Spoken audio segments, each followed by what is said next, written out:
أشهد أن لا إله إلا الله وحده لا شريك له وأشهد أن محمدا عبده ورسوله أما بعد فأعوذ بالله من الشيطان الرجيم بسم الله الرحمن الرحيم الحمد لله رب العالمين الرحمن الرحيم مالك يوم الدين إياك نعبد وإياك نستعين اهدنا الصراط المستقيم صراط الذين أنعمت عليهم غير المغضوب عليهم ولا الضالين. Hazreti Yazid bin Sabit bir sahabi idi.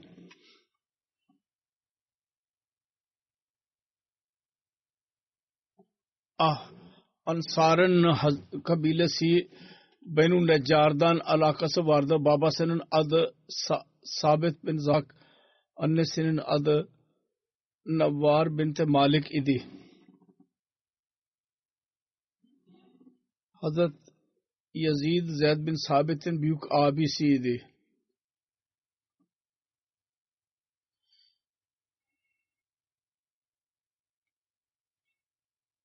Yazid bin Sabit Hazretleri Rukayya bint Sabit ile evlenmişti.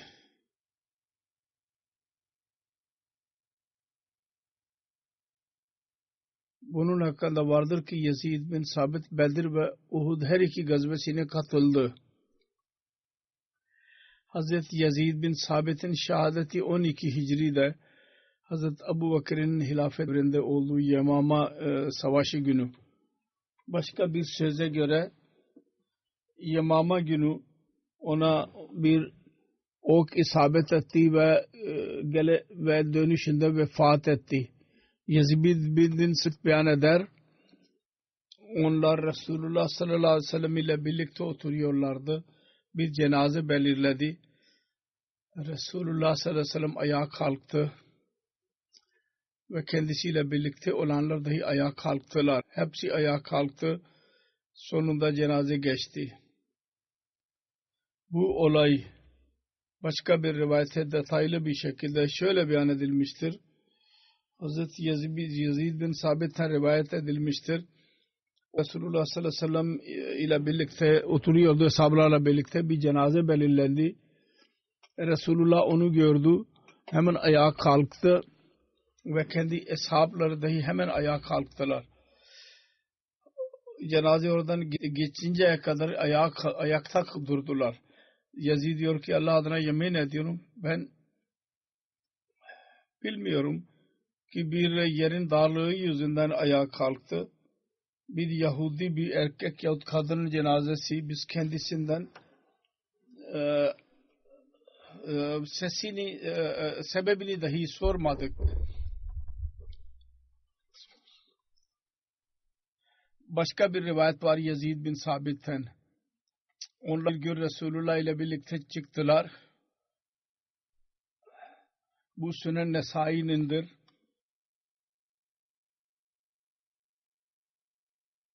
Hazreti Yazid diyor ki biz Resulullah beraber çıktık. Yeni bir kabirdi. Bu başka bir olaydır. Başka bir olaydan bahsediliyor. Biz Resulullah sallallahu aleyhi ve sellem ile birlikte çıktık. Kendisi yeni bir mezarı gördü ve sordu bu nedir? İnsanlar dediler ki filan kabilesinin cariyesinin kabridir. Resulullah sallallahu aleyhi ve sellem onu tanıdı.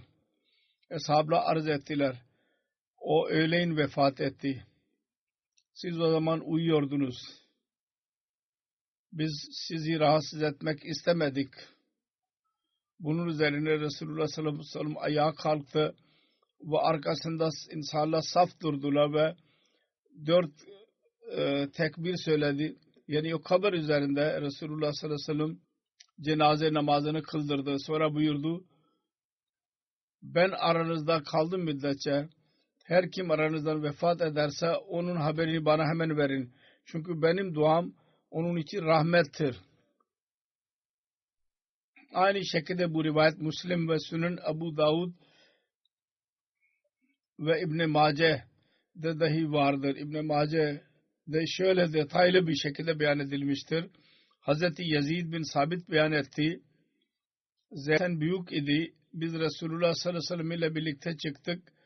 Kendisi Cennetül Beki'ye varınca orada yepyeni bir mezar vardı. Onun hakkında sordu. Arz ettiler ki filan kadındır. Ravi diyor ki kendisi onu tanıdı. Buyurdu ki sen bana niye siz bana haber vermediniz onun hakkında? Arz ettiler ki siz öğleyin istirahat ediyordunuz. Kendisi oruçluydu. Biz istemedik ki kendisine size eziyet verelim. Resulullah sallallahu aleyhi ve sellem buyurdu. Böyle yapmayınız. Benim bilmediğim. Ben asla öyle demedim. Aranızdan her kim vefat ederse ben aranızda kaldığım müddetçe bana onunla mutlaka haber verin. Çünkü benim duam onun için rahmet vesilesidir. Resulullah sallallahu aleyhi ve sellem onun kabrine gitti ve biz kendisinin arkasında saf durduk ve kendisi 4 tekbir etti. Cenaze namazını kaldırdı. Sahih Buhari'nin bir rivayeti vardır. Hazreti Ebu Hureyre'dendir. Bir siyah zenci kadın hakkında rivayet vardır. Cenaze kılmak konusunda mezarda. Onda beyan edilmiştir ki camide süpürge yapıyordu. Mescid-i Nebevi'de. Vefat etti. Resulullah sallallahu aleyhi ve sellem onu birkaç gün görmeyince hakkında sordu. Arz ettiler ki vefat etmiştir. Resulullah sallallahu aleyhi ve sellem buyurdu ki siz onun hakkında niye bana haber vermediniz? Onun mezarını bana söyleyin. Resulullah onun mezarına gitti ve orada cenaze namazını kıldırdı. Sünen İbn Mace'nin Şerhi İcazul Hace onun yazarı yazıyor. Bu siyah zenci bir kadın idi. Onun adı İmam Behki Umme Mehcen beyan etmiştir adını. Ve İbn Manda onun Harka ismini beyan etmiş. Ve sahabi biatlardan onu saymıştır ve Harka onun adı olabilir ve Umme Mehcen onun künyesi olabilir. Her ikisi doğru olabilir. Bundan sonraki zikredeceğim sahabinin adı Hazret Muavvez bin Amr bin Cemuh'tur. Hazret Muavvez'in alakası Ansar'ın kabilesi Hazret Banu Ceşim ailesinden idi. Hazret Muavvez'in babasının adı Amr bin Cemuh ve annesinin adı Hind binti Amr idi. Hazret Muavvez bin Amr bin Cemuh iki kardeşi Hazreti Muaz ve Hazreti Khallad ile birlikte Bedir gazvesine katıldı. Bunun dışında Uhud gazvesine dahi katıldı. Hazreti Muavvez bin Amr'in babası Amr bin Cemuh'tur. Onun oğulları topal oğlu şu yüzünden Bedir'e katılmasına izin vermediler. Onun zikrini daha önce de yapmış bulunuyorum. Şurada söyleyeyim. Uhud zamanı gelince Hazret Amr bin Cemuh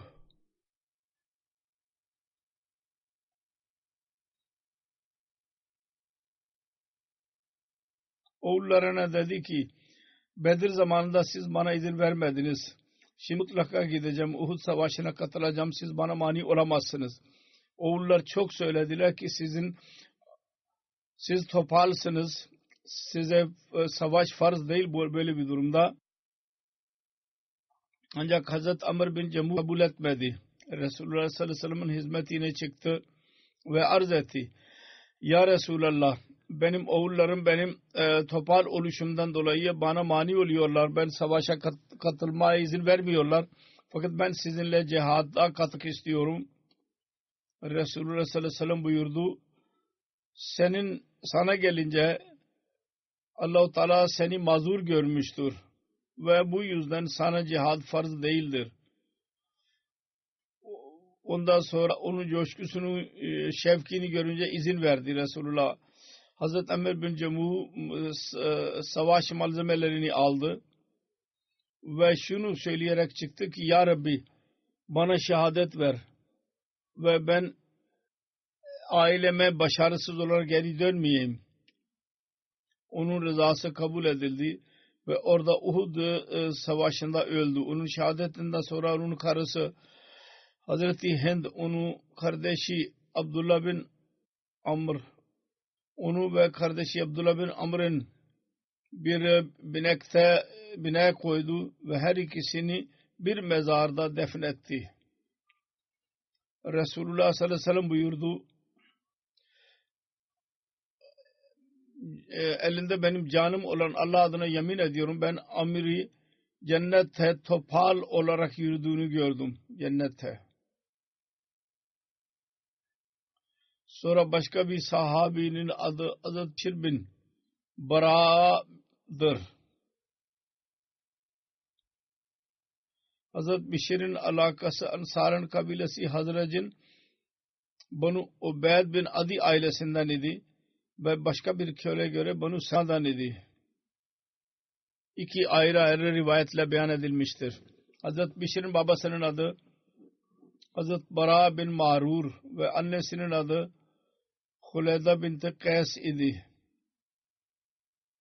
Hazreti Bişir'in babası Hazreti Bara bin Marur 12 nakiblerden idi. Onlar Banu Selman'ın kabilesinin nakibi idiler. Hazreti Bara'a hicretten bir ay önce yolculuk durumunda vefat etti. Resulullah sallallahu aleyhi ve sellem hicret ederek Medine teşrif buyurduğu zaman kendisi onun mezarına giderek 4 tekbir beyan eda etti. Yani cenaze namazını kıldırdı. Hazreti Bişir babasıyla birlikte Beyt-i Akba Saniye'ye katıldı ve Hazreti bin Bara Resulullah sallallahu aleyhi ve sellem'in okçu atan uzmanlardan iridi. Hesaplarda Resulullah sallallahu aleyhi ve sellem Hazreti Bişir ve Hazreti Vakid bin Abdullah Mekke'den Medine'ye hicret ettiydi. Onlar arasında Vakat yani kardeşlik kurduydu.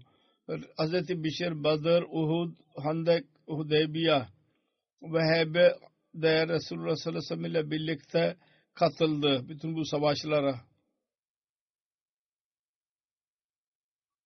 Abdurrahman bin Abdullah rivayet eder. Resulullah sallallahu aleyhi ve sellem buyurdu ki Banu Nazlah, bazı rivayetlerde Banu Salman yazılıdır. Sizin lideriniz nedir? Önderiniz. Dediler ki Ced bin Kays buyurdu Resulullah sallallahu aleyhi ve sellem. Niye onun lider olduğunu kabul ediyorsunuz? Arz ettiler. O bizden daha fazla zengindir. Çok fazladır. Büyük adam. Biz onu onun için önder seçtik. Ancak buyurdu ki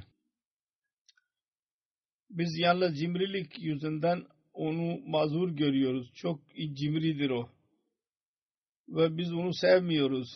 Resulullah sallallahu aleyhi ve sellem buyurdu. Cimrilikten daha büyük hastalık hangisi? Cimri olmak büyük bir hastalıktır. O sizin lideriniz değil. Onun için o sizin lideriniz olamaz. Arz ettiler ki ya Resulallah, o zaman bizim liderimiz kimdir? Siz söyleyin. Resulullah buyurdu.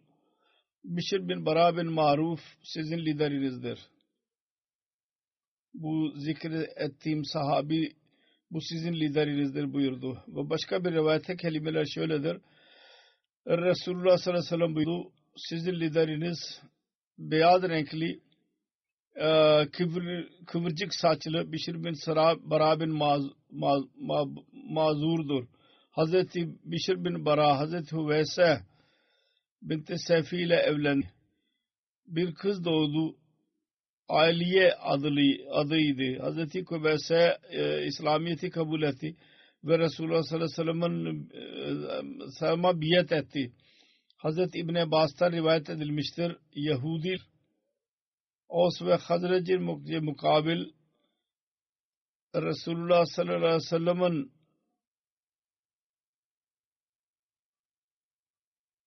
vasıtasıyla zafer istiyorlardı, dua ediyorlardı. Birbirleriyle ile savaşırlardı ve diyorlardı ki bir haber vardır gelecek.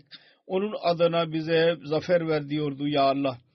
Ancak Resulullah sallallahu aleyhi ve sellem Hazreti Resulullah sallallahu aleyhi ve sellem'i Araplardan ortaya çıkardı. Aynı kimseler inkar ettiler ve dediklerinden inkar ettiler. Daima yol budur inkar edenlerin. Hazret Muaz bin Cebel ve Hazret Bişir bin Bara ve Davud bin Seleme ona dedi bir gün: ey Yahud'un taifesi, Allah'tan korkun ve İslamiyet'i kabul edin. Önce siz Muhammed adı altında vasıtasıyla bizden diyordunuz ki bir peygamber çıkacak, adı Muhammed olacak ve onun yüzünden zafer istiyordunuz. Ve Bişir bin Bara dedi ki biz şirk ederlerden. Siz bize bunları söylüyordunuz. Siz diyordunuz ki o peygamber çıkmak üzeredir. Şimdi zamanı geldi. Mutlaka çıkacak.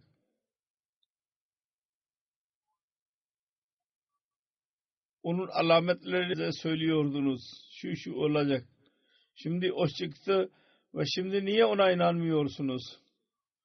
Salam bin Mişkim Yahudi Banu Nazir kabilesinden idi. Onun lideri ve onun hazinelerinin bekçisiydi. Zeynep binti Haris'in kocasıydı. O da Hayber gazvesinde Resulullah sallallahu aleyhi ve sellem'e zehir dolu et gönderdiydi. Zehirli. O cevap verdi. O peygamber bizde aynısını getirmedi. Bizim tanıdığımızı getirmedi. Ve o peygamber değil kendisi. Biz ondan size bahsettiydik. Alametler tamamlandı fakat derdi ki hayır. Bizim tanıdığımızı getirmedi. Bütün alametler tamamlanmadı. Onun için biz inanmayacağız. O zaman Allah-u Teala bu ayeti indirdi. وَلَمَّا جَاءَهُمْ كِتَابٌ مِّنْ عِنْدِ اللّٰهِ مُصَدِّقًا مَا هُمْ وَكَانُوا مِنْ قَبْلُ يَسْتَفْتِحُونَ عَلَى الَّذِينَ كَفَرُوا فَلَمَّا جَاءَهُمْ مَا عَرَفُوا كَفَرُوا بِهِ وَلَعْنَةُ اللّٰهِ عَلَى الْكَافِرِينَ.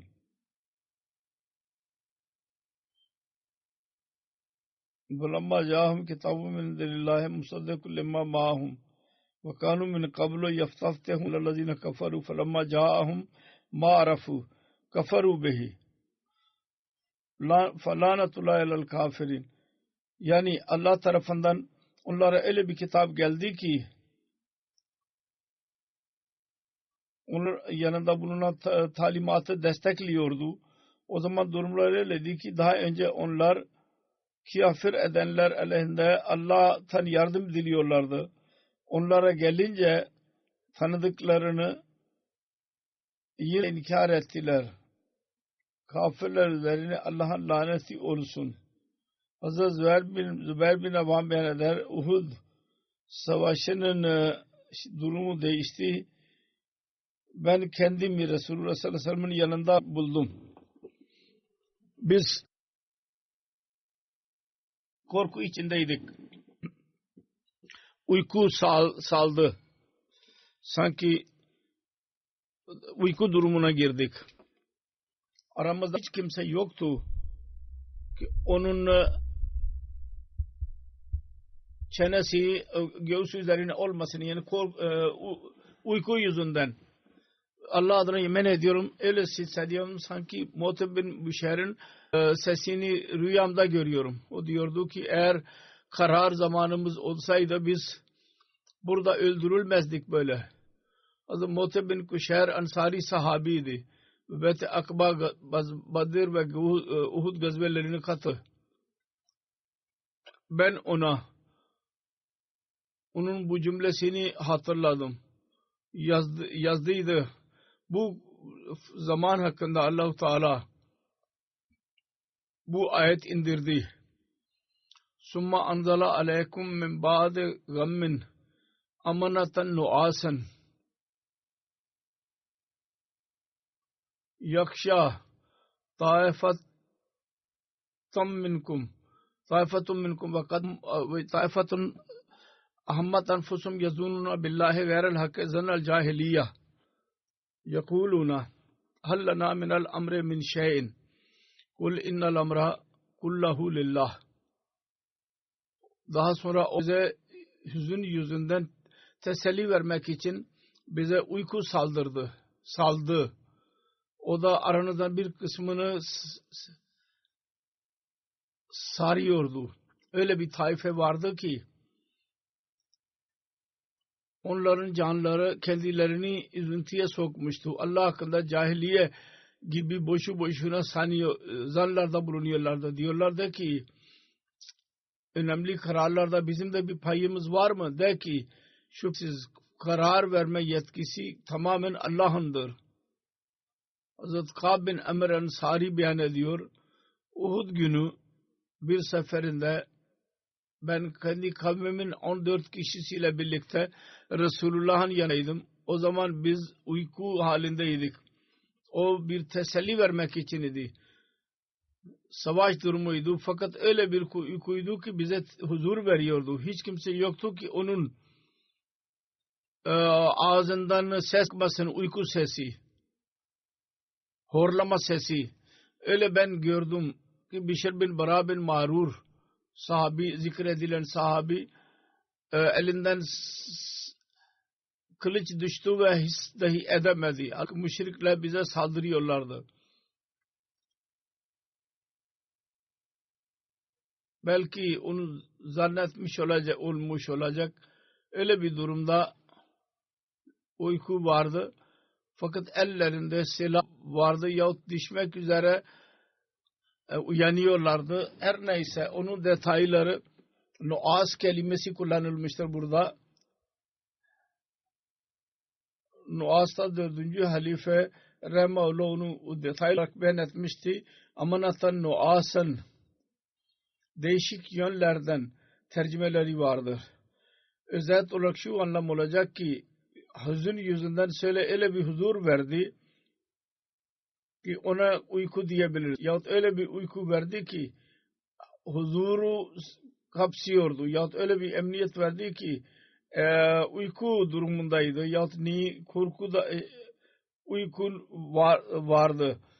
Ama manatan nuasanın anlamı başını eğerek dalmak dahi demektir. Burada bu anlam değil. Uyku ve uyanıklık arasındaki durum söz konusudur. Uyumadan önce böyle de bir durum geliyor ki bütün insaniyet bedeni huzur buluyor ve bu derindir. Eğer bu böyle devam ederse daha sonra uykuya dalıyor. Eğer böyle bir durumda insan yürüyorsa düşmeyecek. Düşmeden önce sarsılacak, bilir ki ben ne durumdaydım. Ancak uykuya girerse o zaman kendi bedenleri üzerinde etkisi kalmıyor. Bişr bin Bara derin bir şekilde uyumuş olabilir fakat huzur durumu, savaş durumuna rağmen ve insan düşer ve bu yüzden onun elleri gevşedi ve kılıç düştü. Eğer kabul edilirse, her neyse bu durum öyledir ki insan hisseder, ben derin uykuya girmek üzereyim ve ondan sonra insan uyanıyor. Allah diyor ki biz size öyle bir huzur verdik ki uykuya bedel idi. O kadar uyku gibi derin değildi ki sizin bedeniniz üzerinde yetkisi kalmasın. Size huzur veriyordu fakat sizi işsiz bırakmıyordu. Hazreti Ebu Talha radıyallahu anh der ki bu Buhari'nin hadisinde vardır. Uhud günü tam savaş esnasında uyku bize geldi. Ve öyle bir uykudur ki onun zikri daha önce geçmiştir. Diyor ki Hazreti Talha'nın diyor ki benim elimden kılıç düşmek üzereydi. Ben onu yakalıyordum. Bu hadis anlatıyor ki öyle bir uyku durumu değildi ki ellerden eşyalar düşsün yere. Yahut yürürken biz düşelim. Huzur vardı. Fakat yine de bir dereceye kadar bizim bedenimiz üzerinde yetkimiz vardı. Düşmek üzereydik, yeni yakalıyorduk. Öyle bir zaman gelmedi uyku durumu. Öyle bir durum idi ki bir zaman bizim üzerimizde yürüdü. Tirmizi Babu Tefsir'de Hazreti Ebu Talha radıyallahu anh'dan rivayet edilmiştir. Uhud günü ben başımı kaldırarak baktım. Her insan uyku içindeydi. Uyukluyor, yorgunluk içindeydiler. Allah-u Teala tarafından bu huzur durumu onlara nasip oluyordu. Öyle bir manzara oldu. Genel idi. Tesadüf değildi. Yorgun mücahid üzerindeki durum değildi o. Aksine 4. halife yazmıştır. Bütün mücahidler Resulullah sallallahu aleyhi ve sellem ile birlikte olanlar, savaşta olan düşman aleyhinde, onlar üzerinde birdenbire güya gökten bir şey inmiştir ve onları sarmıştır. O zaman onlar çok buna muhtaç idiler. Huzura, kendi bedenini tazelemek için. Uyku zamanı değildi. Böyle bir durum olursa yorgunluk, böyle bir durum insana musallat oluyor. Her neyse bütün kavim birdenbire öyle uykuya girerse, savaş olursa ve düşmandan tehlike dahi olursa bu icazdır, mucizedir. Tesadüf değil bu. Bazı kimselere oluyor. Fakat bu da tesadüf değil, bir mucizedir ve Allah Teala tarafından bir huzur o zaman kendilerine nasip oldu. Hazreti Bişir Hayber gazvesi günü Resulullah sallallahu aleyhi ve sellem ile birlikte keçinin eti yedi, zehir dolu. O da bir kadar Resulullah'a arz etti. Kendi lokmasını yediği zaman daha oradan çıkmamıştı ki onun rengi değişti. Telesan siyah renkli bir elbise onun gibi oldu. Sancıyla bir sene böyle bir durumda oldu. Bu durumda vefat etti ve deniliyor ki kendi yerinden daha yılmamıştı ki yemekten hem az bir müddet vefat etti. Hazreti Bişir bin Bara vefat edince onun annesi çok üzüldü. Dedi ki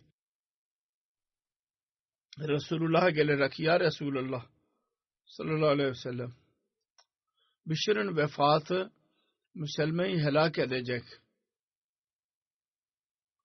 Ölüler birbirlerini tanıyacaklar mı? Bunu yapanlar helak olacaklar. Ölüler tanıyacaklar mı? Bişir'e selam gönderilebilir mi Bişir'e? Resulullah sallallahu aleyhi ve sellem buyurdu ki evet. Ümme Bişir. Canım elinde olan Allah adına yemin ediyorum. Nasıl ki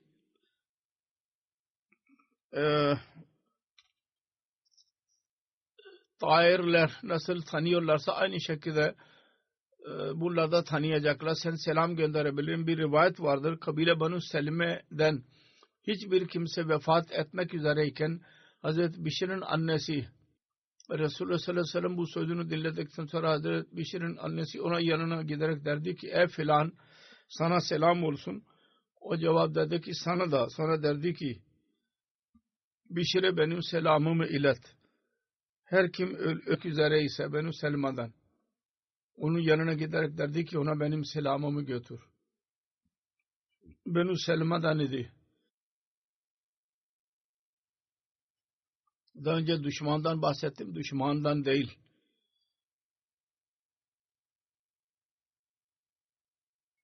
Söylemek duludur. Benu Selma'yı helak edecek. Ölüler birbirini tanıyacaklar. Yani büyük bir sadmedir bizim için. Bişir'e selam verilebilir mi? Resulullah dedi ki evet.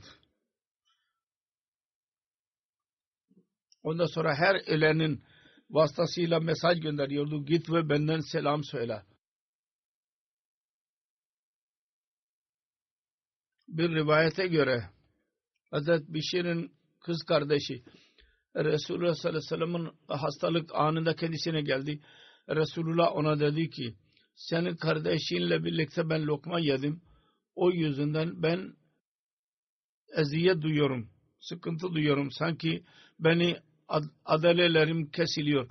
Hz. Müslim bu olayı bahsetmiştir ve tefsir yazmıştır. Diyor ki Yahudi bir kadın eshablara sordu. Resulullah sallallahu aleyhi ve sellem hayvanın hangi etini daha fazla yiyor? Eshablar arz ettiler ki kendisi kuzu kesti, kebap yaptı ve o zehir koydu. Özellikle bazı kimseler kendisine anlatılmıştı. Resulullah filan yerin etini fazla yiyor. Gün battıktan sonra kendi evine geliyordu namazdan sonra. Orada bir kadın duruyor gördü. Resulullah sallallahu aleyhi ve sellem ona sordu. Senin burada ne işin var? Arz etti ki ey Ebul Kasım ben sizin için bir hediye getirdim. Resulullah sallallahu aleyhi ve sellem biz eshablara dedi ki bunun verdiği bundan alın. Ondan sonra yemek için oturdu. Kızartılmış et dahi kondu oraya. Resulullah sallallahu aleyhi ve sellem ondan bir lokma yedi. Ve bir sahabi Beşir bin Marur dahi yedi. Tarihin kitaplarında Hazreti Bişir bin Bara'nın ismi her yerde Beşir bin Bara dahi yazılıdır. Hazreti Müslim Maud Beşir bin Bara yazmıştır. Bişir bin Bara Murat. Bu arada diğer hesaplar dahi et yemek için el uzattılar. Resulullah sallallahu aleyhi ve sellem dedi ki yemeyin. Çünkü bu bana haber verilmiştir ki bunda zehir vardır bu ette. Onun Allah değil ki ilham oldu kendisine. Arap'ın deyimidir. Bunu tadarak ben haber aldım ki bunda zehir vardır.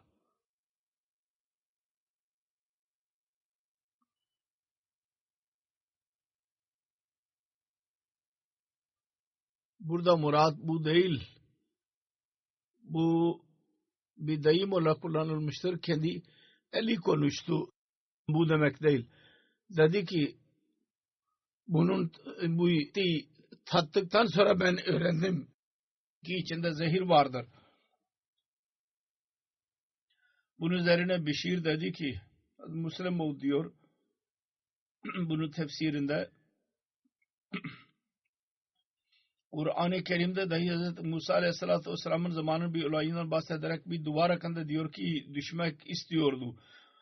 Onun anlamı budur ki içinde düşme amareleri vardı. Burada dahi aynı murattır. Deyim olarak kullanmıştır. Sonra beyan ediyor. Beşir dedi ki Bişir bin Bara Allah-u Teala sana hürmet vermişti. Onun adına yemin ediyorum. Ben dahi zehir olduğumu görüyorum bu ette. Ben istiyordum atayım. Fakat ben zannettim ki eğer böyle yaparsam siz onu belki sevmezsiniz ve yemek teselli yoktu. Fakat bir şey var olduğunu zannediyordum. Siz o lokmayı yediğiniz zaman ben de sizin gibi lokma yedim. Benim kalbim diyordu ki ben şüphe içindeyim. Bunda zehir vardır. Onun için keşke Resulullah sallallahu aleyhi ve sellem onu yemesin. Onu belli bir müddetten sonra Beşir durumu değişti ve bazı rivayetlerde vardır ki orada Hayber'de vefat etti. Bazı kimler vardır ki belli bir müddet hasta kaldı ve ondan sonra vefat etti. Bunun üzerine Resulullah sallallahu aleyhi ve sellem onun etin bir kısmını köpeğin önüne koydu ve o da öldü. Onun sonra kadına dedi ki sen çağırdı ve dedi ki sen zehir mi koydun? Sana kim söyledi diye sordu. Elinde testi vardı Resulullah'ın. Dedi ki bu el bana söylemiştir. Bunun üzerine o kadın anladı. bu siri açıklanmıştır, kendisine kabul etti. Zehir ilave etmiştir. Ona sordu, bu çirkin iş niye yaptın? O da cevap verdi, beni kavmimden siz savaştınız ve benim akrabalarım öldüler. Benim kalbime geldi, ben ona zehir vereyim. Eğer insani iş olursa ondan necat bulacağız. Eğer bu gerçekten peygamber olursa Allah Teala onu koruyacak. Resulullah sallallahu aleyhi ve sellem onu bu sözünü dinleyince onu affetti. Ve onun cezası şüphesiz öldürülmek idi, ona vermedi. Bu olayı anlatıyor ki Resulullah sallallahu aleyhi ve sellem nasıl kendisini öldüren ve kendi dostlarını öldürenleri nasıl affediyordu. Ve gerçekten ceza veriyordu. Ne zaman ki bir insanın canlı kalması diye gelecekte birçok fitne sebep olabilirdi, o zaman ceza verirdi. Her neyse, genel fikir vardır. Bazı düşmanlar itiraz ederler. Resulullah sallallahu aleyhi ve sellem vefatı o zehir ile oldu ve tarih ve siretin bazı kitapları da tartışmışlardır. Bazı siret yazanlar Hz. Resulullah sallallahu aleyhi ve sellem'in bu durumda şehadet vermek için bu rivayetleri kabul etmeye hazır olurlar. Onda zikir vardır ki bu zehir yüzünden Resulullah sallallahu aleyhi ve sellem vefat etti. Halbuki gerçekten bu doğru değil. Bunun üzerine bizim research cell dahi bir not bana gönderdiydi. Öyledir ki burada ben ondan bahsedeyim.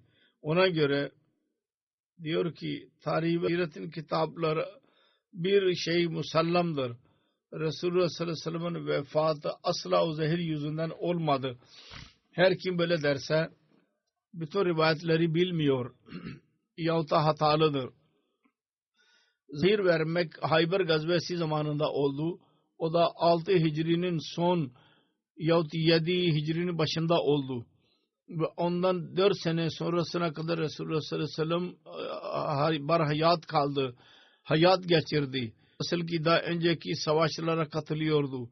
İbadet ve diğer muamelelerde dahi zerre kadar fark olmadı. 4 sene sonra ateş ve baş ağrısı olmak ve ondan sonra ölmesi. Bunu hiçbir kimse akıllı diyemez ki zehir yüzünden oldu 4 sene sonra. Aslında Buhari ve bazı diğer hadis kitaplarında bir hadis vardır.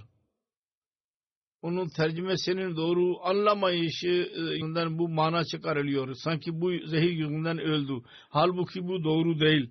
Buhari'nin hadisi şöyledir. Tercümesini beyan edeyim. Hazreti Ayşe radıyallahu anh'a beyan eder. Resulullah sallallahu aleyhi ve sellem hastalık ölümün durumunda diyordu ki Hayber'de yediğim yemeğin durumu hala üzerimdedir ve hala sanki bana etkiliyordu. Bundan çıkıyor ki Müslümanlar ve bazı diğer Müslüman müfessirler dahi, muhaddisler dahi aynısını diyorlar ki güya aynı sıkıntı yüzünden Resulullah vefat etti. Ve daha sonra bunu göz önünde bulundurarak dahi beyan ediyorlar. Resulullah sallallahu aleyhi ve sellem bu yüzden şehit olarak isimlendirilebilir bazılarına göre. Halbuki bu rivayet bunu desteklemiyor.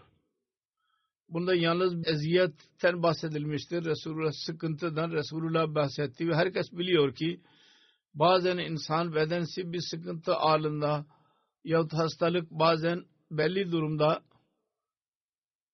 dışarı çıkmış oluyor.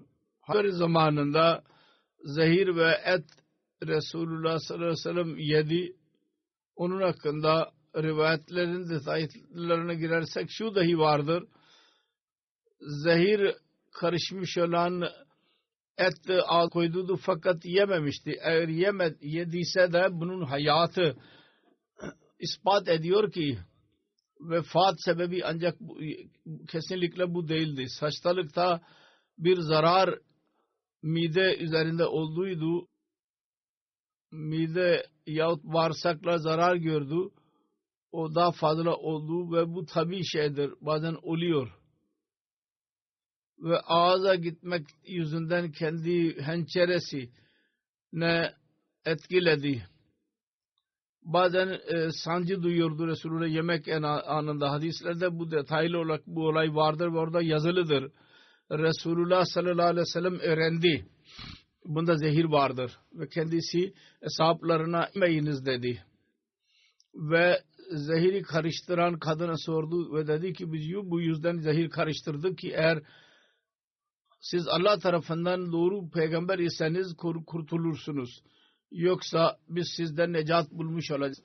Yahudi kendisinin kurtulduğunuzu beyan ediyorlar bunu görünce. Kadın diyordu ki o kadar zehir idik ama kurtuldunuz. Siz kurtuldunuz. Bazı rivayetlerde vardır. O kadar Müslüman onun oluşundan dahi bahsediliyor. Her olursa olsun Yahudi bu zehirin ölme işinden kabul ediyorlar ve mucize beyan ediyorlar. Onun için böyle demek ki bu zehir yüzünden Resulullah sallallahu aleyhi ve sellem vefat etti. Bu asla doğru değildir. Gelecek zikri daha sonra olacak. Şu anda ben iki merhumlardan bahsedeceğim. Onun cenazeleri cuma namazından sonra ben kıldıracağım. Cenaze gaybileri. Birincisi Nasir Ahmet sahip. Ali Muhammed sahip Rajapur'un oğluydu. 21 Kasım günü 2019 63 senesinde vefat etti. İnalillahi ve inna ileyhi raciun. Merhumun ailesine Ahmediyesi dedesinin babası Muhammed'in vasıtasıyla Ahmedi oldular. Zira Firozpur'un köyü Malsiya'da yaşayan birisiydi. Kardeşi İlahi Bakşi ile birlikte 1907 senesinde mektup vasıtasıyla biat etti. Ve sonra 1908 Jalsa'da Kadiyan'da birinci halife radıyallahu anh'ın eli üzerinde biat etmek nasip oldu kendisine. Merhum Nasir Bey Rajanpur Naib Amir Naib Zamin Ansarullah ve Sadr Cemaat olarak hizmet etmek nasip oldu kendisine. 5 vakit namaz kılıyordu. İhtimam veriyordu.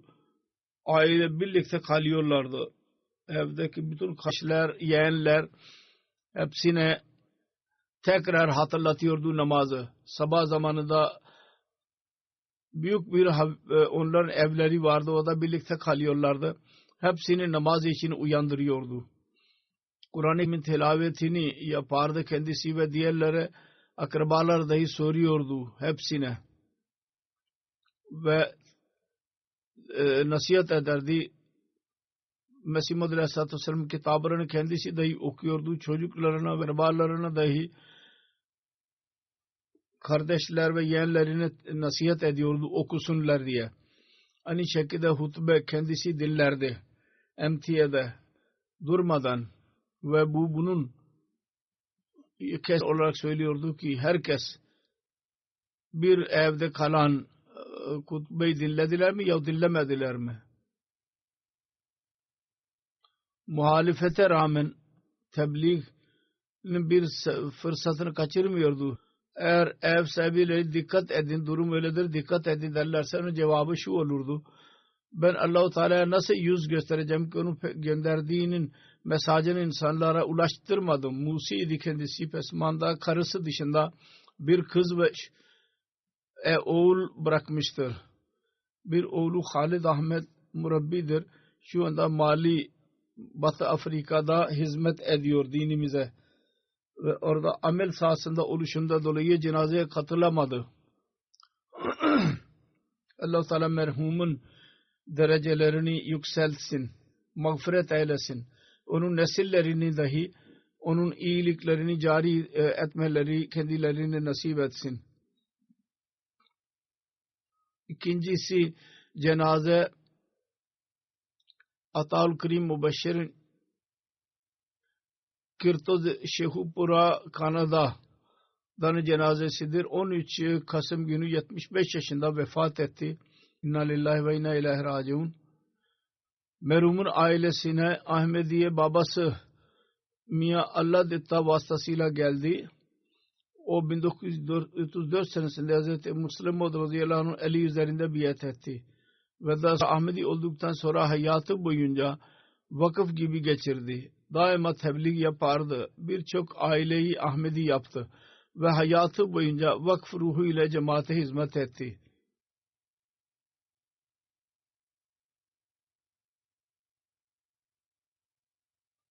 ...2007 senesinde değişik cemaat hizmetlerini yaptı Pakistan'dayken Lahor'da. Sonra 2007 senesinde Kanada'ya gitti. Orada cemaatinde iş sekreteri hizmetini yapıyordu. Oksijen vardı. Sağlık izin verince namaz için camiye giderdi. Hastalıkla karşı koydu. Hiçbir zaman şikayet etmedi. Cemaat nizamı ve halifeyi severdi, hilafeti. Çok iyi fikirli, kalbi temiz. Her insan diyor ki benimle birlikte derin bir alakası vardı. Her birisine fayda veren bir zat idi. Hiçbirisine şikayet etmedi. Her birisiyle dostane alakası vardı. Merhum Musi'ydi. Karısı dışında 2 kız ve 2 oğul bırakmıştır. Kendisi bir oğlu Atal Mannan Tahir Bey murabbidir. Şu anda Naib Nazır Sadr Encümen Ahmediye'de görev yapmaktadır. Hizmet ediyor orada. Bir torunu Cami Ahmediye Kanada'da tahsil görüyordur. Cemaatin Şahidul Kerim Kudsi'nin büyük abisiydi. Allah-u Teala merhumun ile mağfiret eylesin ve derecelerini yükselsin. Onun evladını da onun nesillerini iyiliklerini devam ettirmeleri kendilerine nasip eylesin. Amin.